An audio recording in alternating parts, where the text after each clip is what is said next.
Hey there, welcome to Random Guitar Battles, where we put a bunch of guitarist names into a big glass bowl, shake up the bowl, draw out two names, have a battle where you vote in a poll, and you know which of the two that you think is better.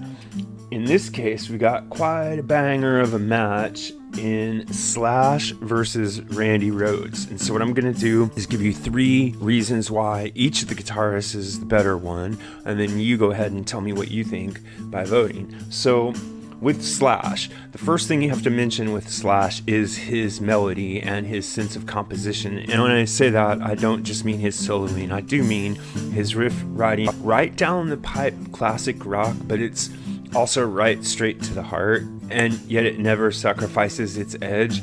And I'm not sure that there's any other guitarist other than maybe someone like Gary Rossington that has isolated the Les Paul's capacity to sing, and in a particularly melodic way, quite as much as Slash. Okay, so the second thing that I would say about Slash is that he continued to improve as a guitar player. If you look at the first, look at Appetite for Destruction, he's a full-fledged force of nature already. But by the time you get to something like Anastasia, where he's learned a little bit more a different, the harmonic scale, he knows how to apply it with the same energy and, tenacity and fervor. And the other thing is, he was very into drugs in the early days, and he got sober, continued to play with the same kind of ferocity, which is rather unusual for a rock guitarist. The third thing that I would say about Slash that makes him stand out is his persona. He, like Joe Perry, realized that Jimmy Page set a tone where the guitarist was like part gunslinger, part black magician, part blues guy who sold his soul at the crossroads. And this is a very contagious image. It's a very contagious idea. People love it. They respond to it very, very strongly.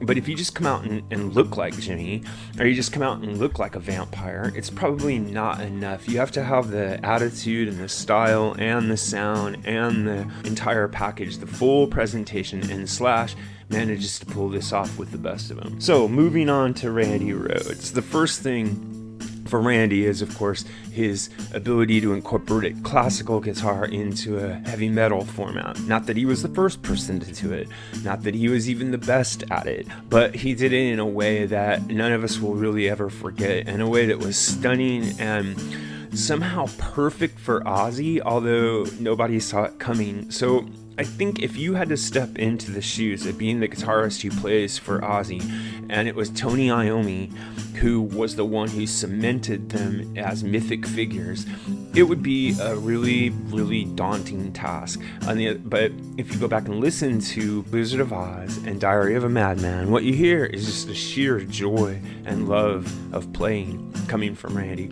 The second thing I would mention for him is that he plays with an impeccable touch. He doesn't just hit the right notes, he hits the right note perfectly. And there is a difference. You can hit the right notes, you can hit all the right notes and not make any mistakes, but then someone comes along and they hit all the right notes and they hit each one of those notes perfectly.